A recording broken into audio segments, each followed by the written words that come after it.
Hello, everybody, and welcome to the Magical Learning Podcast for this week. As you can see, we've got a very exciting guest, and we'll get to them very shortly. But first, we've got to let you know about this podcast. So, Magical Learning has been a training facilitation company that's run for over 25 years and worked with global thought leaders like Robin Sharma and John Mattone. We love bringing some of those learnings that we love to take on as part of Magical Learning and bring that to you, the audience. And this week, we like to talk to experts as well and get their expertise. But before we get to any of that, let's talk to our team and see how they're going before we get to our guest there. So let's start here. Graham, our CEO extraordinaire, how are you going this week? Hey, Jess, I am well. Happy whatever day of the week you have to be listening, folks. Good to be on the podcast again. Had a good week. Excellent. Well, we're happy to have you on. And for those watching, if you want to watch the podcast, you can check it out on YouTube and Spotify. You can see that we've got Danette and Graham in the same location, they're sort of recording out of the same studio today. So, Danette, I'm going to keep it there. How are you going this week? How's things? Yeah, great, Jez. We got rain last night, which was awesome. And for those who've been following Dottie the guinea fowl, she is now clucky and sitting on eggs. Now, there is no male guinea fowl, so I don't think we're going to get anything, but she thinks she's having babies. So that's been our excitement. She's changed her name to Clucky. Does Dottie have her own TikTok channel yet? No, she should.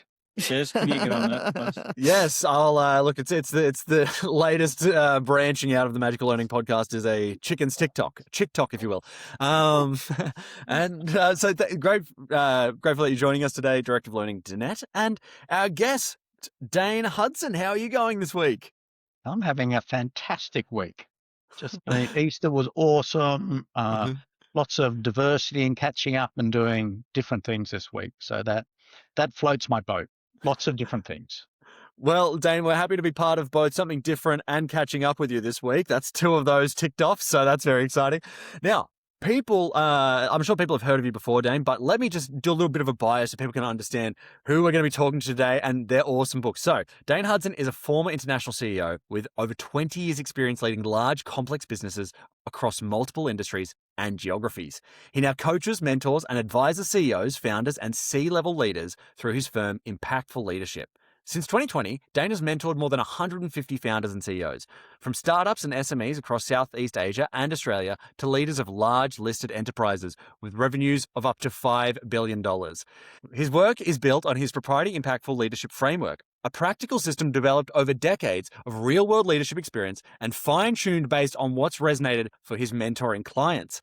The first pillar of this framework has been published by Wiley in his book, Discipline Beats Vision, Be the Leader Your Company Needs, starting Monday. Dane has lived and worked internationally for much of his career, moving countries 11 times and homes 29 times. Through it all, he's been married to his wife for 38 years and is a proud father of 3 daughters, all building successful lives and careers. Can't think of anyone better to have on today, Dane. Really excited to chat to you. Thank you. Thank you very much. It's our pleasure. So, Dane, we're going to be talking today a lot about your book, which if people want to check out what the cover looks like, they can check out the video here. But the book's called Discipline Beats Vision, Be the Leader Your Company Needs, starting Monday. I think before we get into the questions, did you want to tell us a little bit about that book? Because I think your story is really fascinating, but this book is a really interesting concept. Thank you. I'd love to talk about it. So the background to this is that, as you did in that wonderful introduction, I've had a really interesting career, a lot of diversity, run very different businesses, very different industries, etc. And my wife always called me the king or the queen maker. That I'm very fortunate that I've had wonderful people that I worked with, and they generally liked working with me, and I was able to create some really good leaders. And so I started thinking about 8 years ago, gosh, I've learned a lot. And I started writing it all down. And I'm an ex-consultant, so I write everything in PowerPoint. So I created this PowerPoint presentation, literally 1,000 pages long. And it's built around 3 pillars about being a discipline leader, a change agent, and a hands-on operator. And I use that to mentor my clients. And all of them, and I also teach. So about 1,000 people have seen my content, and all of them say, "You've got to write a book. You've got to write a book." So I finally got around to it and wrote a book. And discipline is me through and through. And so that was a very appropriate title. I think so. I think having the discipline to be able to take 1,000 points slide deck and turn that into a book, I think that takes a lot of discipline in of itself, Dane. But I think this is a great topic because discipline's a really interesting concept, I think, not just in business, but in life as well. And, there's so many different ways to approach it. So I think I'm going to go to our Director of Learning, Danette. Do you want to ask your question? Because it's about this. And tell us a bit about why you chose a question. Yeah, so Dane, I always like when we use words, a lot of them are more abstract. So I always love to get the person's definition first up about the main term. So in this case, I'd love to hear what your definition is of discipline. Thanks. Okay. So I'm going to extend that a little bit, if that's okay, Danette. So Of course. discipline is quite a hard word to define. And so I actually think about the concept of disciplined leader. And early on, when I was thinking about the book, I thought, okay, I've actually got to define that. What does a disciplined leader look like? And so, firstly, a disciplined leader is deliberate. And I use that word all the time. I love the word deliberate. You need to be very thoughtful about what you're doing and then the consequential impact. So I'm an engineer, so Newton's third law of motion, for every action, there's an equal and opposite reaction. So you've got to know, you've got to be deliberate and understand what the reaction is. Secondly, you've got to be a role model and self-aware. So those people that are parents understand role modeling very well because your kids are watching you all the time. Doesn't mean you get it right all the time, but they're watching you all the time. And so same thing in business. You've got to be a role model and very self-aware. I love the concept of shadow of the leader. And shadow of the leader is that positional power that you have as a CEO or as a leader. And then the final element of being a disciplined leader, which is a bit paradoxical, but it's being a relentless student. And what I mean by that is that in today's world, you can't just have a business concept and ride that train down the tracks. There are so many things that pop in the way, and you need to constantly be learning. The example I would give now would be AI. Industrial companies 2 years ago would have thought, oh, AI is just a way to rewrite emails. Now large industrial companies are going, holy heck, how do we leverage AI in our manufacturing, in our evaluation of our products, etc. So that's how I define discipline leader. I love that definition. I love those elements too. So then my next question is, how does discipline leadership basically help companies to scale? Yeah. So my book's called Discipline Beats Vision. And I am by no means discounting the importance of vision. You need to know where the journey ends up.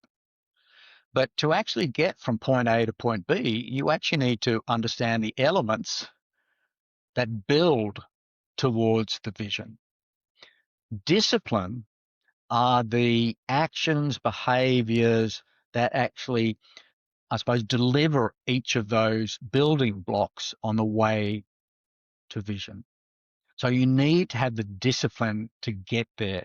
Getting to the vision is not possible just by going, yep, let's go in that direction. You actually need to go, these are the elements that are going to get us to the vision. Nice. And I like the structure around that too. And I'm assuming there's obviously flexibility and adaptability in that as the world changes as well. Absolutely. I mean, we maybe pivoting is one of the most overused words at the moment, but you constantly have to pivot. Yeah. I mean, challenges cross the bow every hour, if not every day.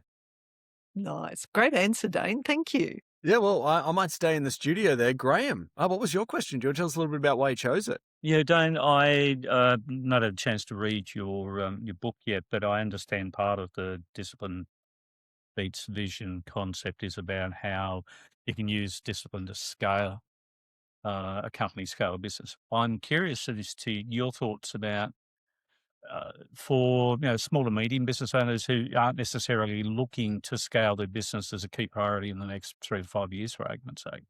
How do you see, in your experience, discipline still benefiting those business owners? Okay, that's a good question. Thanks. Mm. So when I think about small business owners, and I know a lot of my friends run small businesses, it's hard. It's really hard. And often the difference between the leader, so the owner and the CEO, to the next level down is often a huge gap.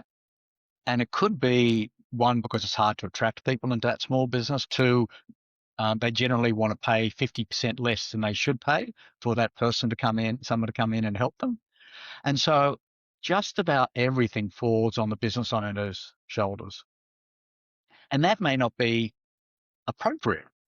So we know in small business, the operational element is often one of the biggest challenges. You've got crises every day with customers. So even if I don't want to scale as a business owner, what I do want to do is find time for me to focus on those elements that are most important for the business. So by using discipline in terms of building trust, creating accountability within an accountable culture within the business, and thirdly, building a support network, by doing those three things, which are a critical part of disciplined leadership, it creates space for the founder. Well, that's the target. That's the goal. I want to create space for the owner to do things that either make a difference to the business or adds joy to their lives. Maybe it's so they can actually sneak away and play golf on a Wednesday afternoon. Who knows? Love it. In which case, part of the discipline would be working on lowering their handicap and Absolutely. not losing so many balls in the pond that's 50 metres ahead of the. Sorry, I'm Exactly. starting to react a little bit. I guess that part of the discipline for the business owners in that small to medium space is also having the discipline to continually sort of pause and ask themselves questions around where am I best adding value and where am I not adding value? Because if I'm not asking that question, it's harder for me to work out, well, what can I, what should I, what must I delegate? 100%. 100%. And a lot of time business owners, they don't get that time to reflect because they're scrambling. They're scrambling. Also, a lot of business owners, because of the level of ownership and passion, they're horrendous delegators. And there's lots of reasons why people are bad delegators. One of the key reasons is that they can't accept a result that's not the same as the result they would have generated. Yes. Yeah. Get that. Cool. Thank you. Appreciate that. Good answer.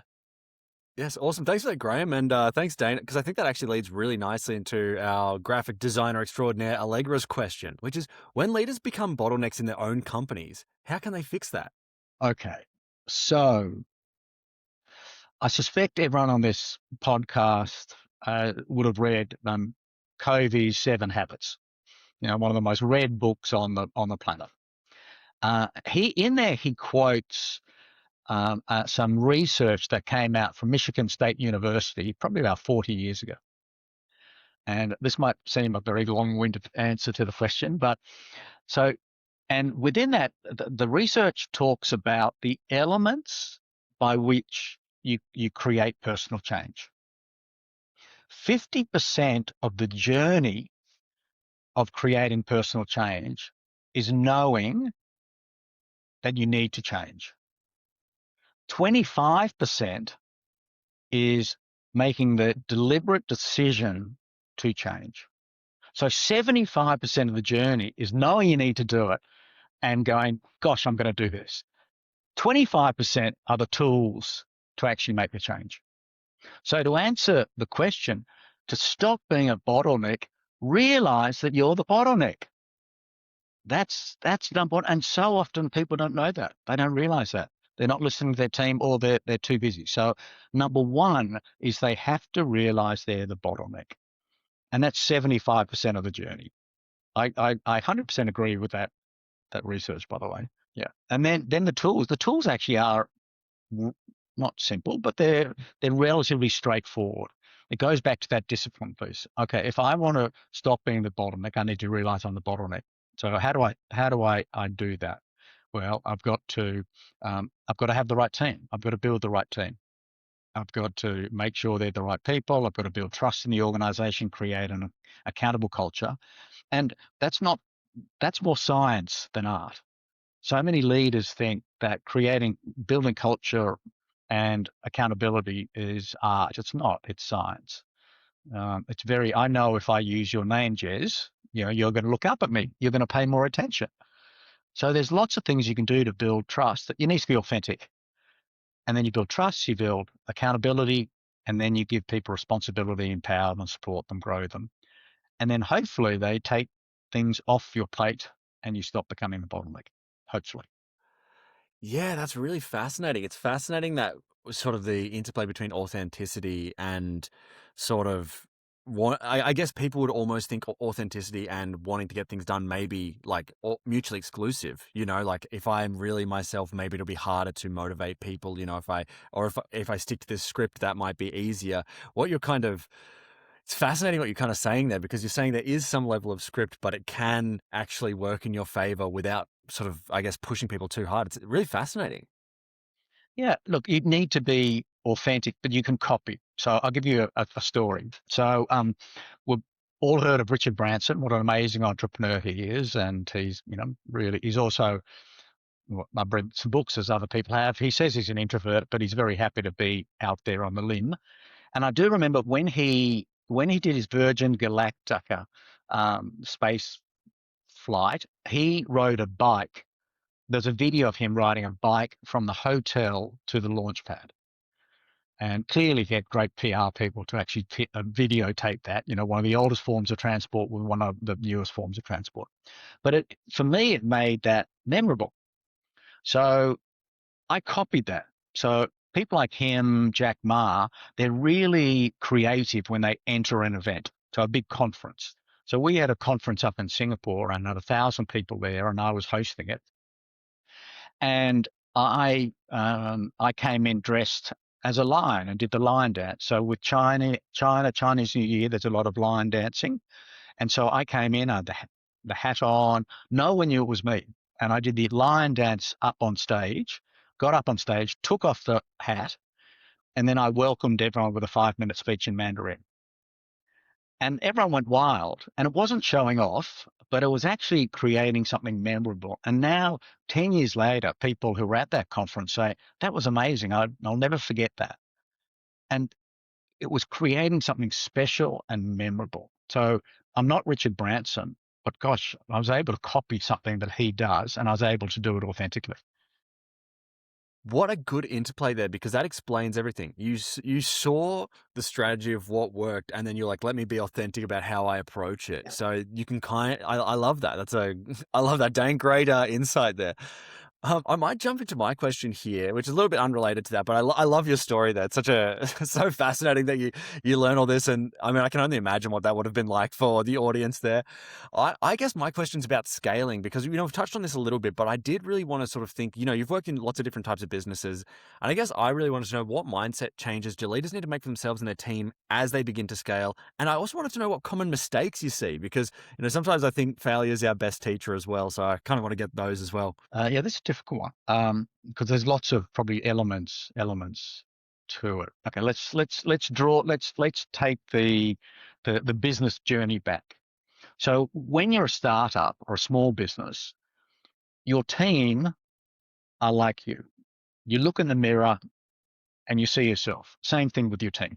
You've got 3 or 4 co-founders. You went to uni together. You went to school together. You're all engineers. You're techies.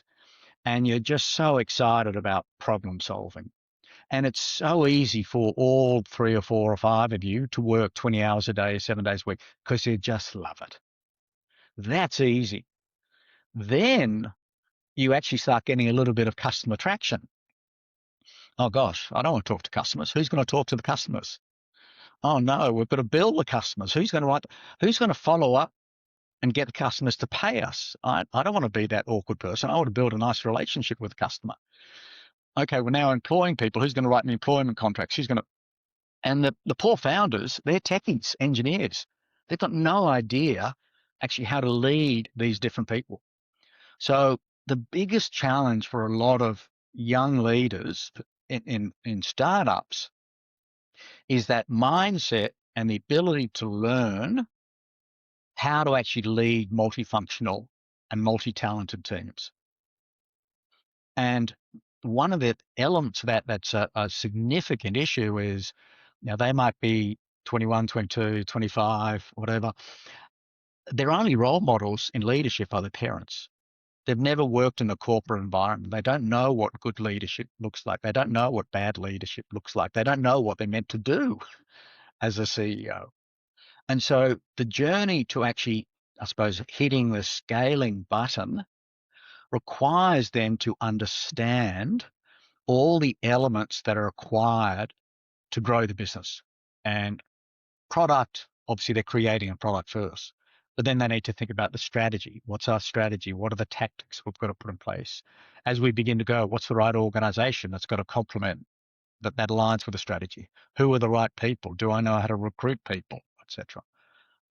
And so all these sort of building blocks come into play in a more powerful way as the business grows.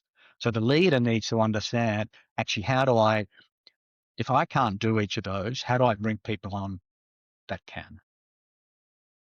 Yeah, great insights. I think these are all like it's so interesting, that concept of, especially some leaders might only have parents as their leadership thing, and if they haven't been in many organizations, that can be people's main point of reference. So yeah, it's fascinating when you talk about this. You've worked with many leaders, and so there's just so many different ways you can approach it, but that's a very interesting insight. Yeah, and they need to be this, and that's why I came up with this definition. They've got to be relentless students. They've got to go, I might be a great engineer, technician, or whatever, but if I'm going to create a significant business, I need to learn how to recruit people, motivate people, etc. And that's maybe not something that's natural for them. Yeah, very fascinating. Let's sort of stay here, and I'm going to go to Marg's question actually. So, Marg's written in, as a parent, how do you implement these principles at home? Is it different to implementing them in the boardroom? Oh my gosh. So I've had the joy of 3 daughters. Sorry, I have the joy of 3 daughters. That my accountant said to me, I don't know, 20, 30 years ago, he said, Dane, with 3 daughters 2 years apart, the good news, at any point in time, at least one of them's going to like you. And that's what daughters are like. They are on this roller coaster of emotion, and I'm just, I don't know, I'm roadkill sometimes on their journey. But okay, back to the question. So in terms of how it relates to leadership, when I think about building trust, the second lever that I talk about in terms of building trust is actually having strong emotional intelligence. So I'm sure you've all heard of Daniel Goleman. He's written so many great books on emotional intelligence. He talks about self-awareness, understanding how people react to you, and that's role modeling. The second way he talks about self-control, obviously not losing your temper with the kids, etc. Third one is understanding social awareness, understanding them. The fourth one is social skills, and this is the one I want to actually talk about. When the kids are young, when children are young, they're happy to be around dad. Then suddenly they're getting to high single digits, dad's far less fun and interesting. And then when they get to teenagers, gosh, dad is so not fun. So I remember when the girls were between the ages of 8 and probably 12, and we had been living overseas. We just came back to Australia, and I said to my wife, I'm just not connecting with our daughters. And she said, Dane, you've actually got to do things that they want to do. Oh. So she said they love reality shows. So we decided every Sunday night we'd get pizza and we'd watch Biggest Loser, So You Think You Can Dance, Australian Idol, and we'd sit and chat about it. And it actually helped. As bizarre as that sounds, it was connecting with them at something that they loved. And the ironic thing is, 4 years later, it's a Sunday night, and I look over at my wife, and we're watching, I don't know, Australian Idol. I said, look around the room. We're the only people watching this. We don't have to do this anymore. But that social connection piece is just as important in the work environment knowing people's names. Same thing in the home environment, that connection with the kids. So I've always been aware of those sort of social, those emotional intelligence components with the kids, but also, I suppose we've never pushed the girls, but gosh, I've worked hard at being a good role model for them, and that seems to have worked out pretty well. Mm. Well, some great insights there, and it's so fascinating. Maybe teams should watch more reality TV shows together. Is also another hint. Who would have thought? No, I love that, Dane. Great insights there. And this sort of points us to our sort of final question here, which is from Kanika. And this is kind of a different tact. I guess this is a bit more about the process of writing the book. But what has been the most surprising thing you learned on your journey writing this book? So interestingly, so many people say, "Oh gosh, Dane, that must have been so hard." And I'm an engineer, so I can barely speak English, let alone write it. But it wasn't. I loved it.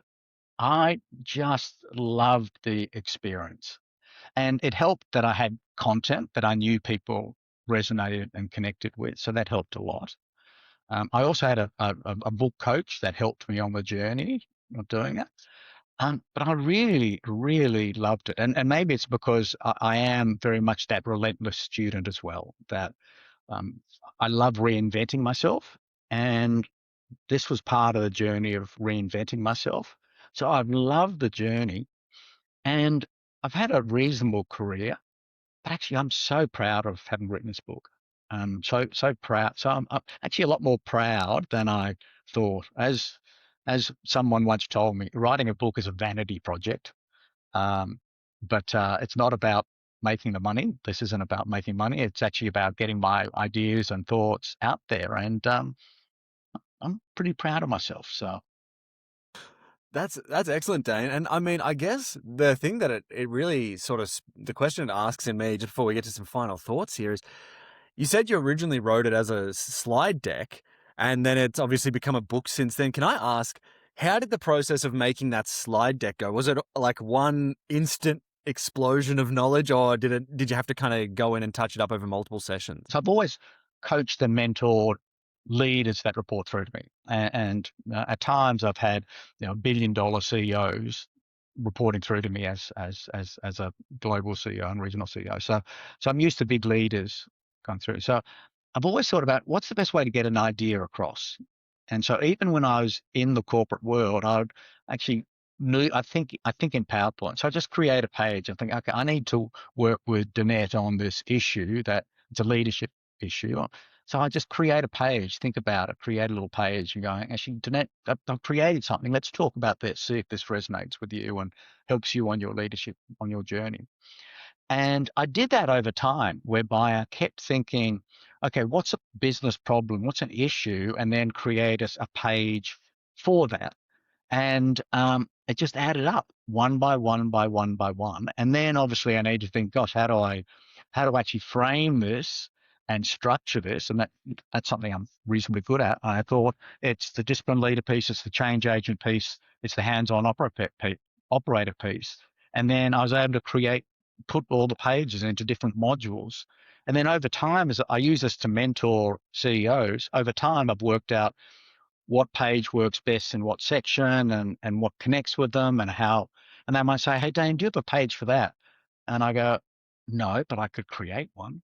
And I keep creating stuff. And it's all things that I've done.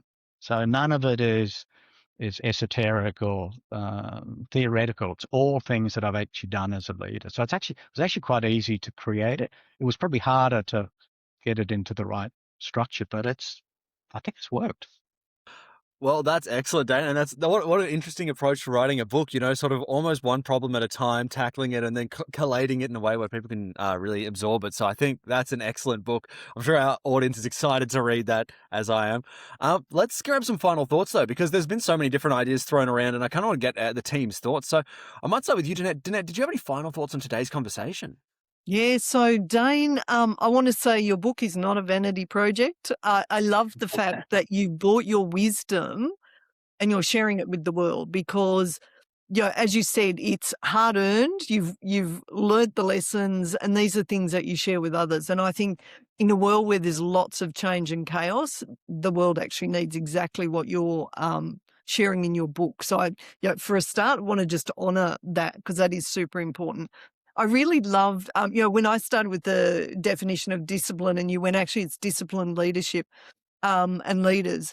I really like that concept, because it's like, we as leaders need to step up. We need to create things so that people are enabled, no matter what their level, to be able to move forward in a world that is quite chaotic. There were so many great takeaways for me. I didn't know that Stephen Covey stat, so that was actually really interesting. Or no, so it was Michigan. Was it Michigan Uni? Michigan State University, but Covey Thank you. quoted it in his book. Yeah. There you go. So I didn't know that. So that was actually really, really interesting. And I loved that you and your wife ended up watching Idol. That was just cute. So thank you. It was a really, really interesting talk. Thank you so much. Thanks, Danette. Awesome. Thanks, Danette, and great questions today. Graham, I'll throw to you. Any final thoughts on today's conversation? Yeah, I'd like to echo Danette's comments, except possibly about Idle. Not sure. Although we have been there before. I really like the just this idea of disciplined leadership in an environment, in a world where we are being distracted by more and more things, more and more of the time. And going back to some of the discussion, just about self-awareness and the fact that in order for us to change, we first need to be aware of what we're doing that isn't helping, and then think about how we change that. So the idea of having part of disciplined leadership, I think, is having discipline to actually hit the pause button from time to time and reflect on where I'm at, where I'm heading, what am I doing, why am I doing it. Can't wait to read the book. It's been great conversation. Thank you. Thanks, Graham. Awesome. Yeah. And Dane, I mean, so many takeaways for me. I think one of the ones that has really stood out, and I think this is probably the thing that I remember the most in, a year or so, is the creative entrance part. Because not only did you explain it as a good concept and something that I can actually use, but the actual story itself gave me such an image in my mind, such a strong image that's going to stay with me. So I love that, Dane. But I think the conversation's been excellent today. Right. Awesome. Well, Dane, yeah, no worries. And Dan, I wanted to ask, did you have any final thoughts on today's conversation? Well, I thought that the questions were great. They were really, really, really, really interesting questions that weren't necessarily all about just, being a leader. I particularly love the question about the family connection, how it also relates. That took me some time to sort of codify and ponder in my brain. But I thought they're really great and different questions. So thank you for firstly inviting me, and really thoughtful questions. No, it's excellent, Dane. It's been our honor. We'll definitely have to have you back on again to chat more, because this has been awesome. Now, you've got an awesome book, Discipline Beats Vision, Be the Leader Your Company Needs, starting Monday, which people can pick up now. But there might be other places that people want to reach out to you, connect with you. Where are the best places to not only get the book, but also to reach out to you? Yeah, so thank you. I'd love people to reach out and connect with me. Firstly, my website is pretty simple. So Impactful Leadership. Impactfulleadership.com, really easy, and it talks about my approach to mentoring and also some other things in there, so you can actually go in there and connect with me. I think it's got my email in there, as well as LinkedIn. That's a great journey. I'm pretty easy to find, Dane Hudson. Very easy to find on LinkedIn, so connect with me. I love what I do helping young leaders. So one of the things I spoke about earlier is the support network. You need to make your partner, and I've been able to do that with my wife. But you also need to have a coach or a mentor or someone in your corner, ideally someone who's known for. Sometimes it could be a psychologist or an HR professional, or someone like me that's been a CEO that can help you on the journey. So I really encourage young leaders to actually get mentors, and it could be friends, but be thoughtful about getting mentors. But I'm always happy to have a conversation to see if I can help. Well, that is great, Dane. And all the links for that will be available in the podcast description. So if you're watching this or listening to this, you can just click on those links right now and connect with Dane or check out the book. Dane, I want to thank you so much for being on the podcast. This has been excellent. Danette and Graham, thank you so much. Excellent episode as always. I think everybody that's listening and sharing, by the time this is out, will be, I think, almost at 19,000 subscribers on YouTube. So thank you to everybody that's been spreading and getting this episode out there. And to everybody, as always, have a magical week. Thanks, everyone. Woo!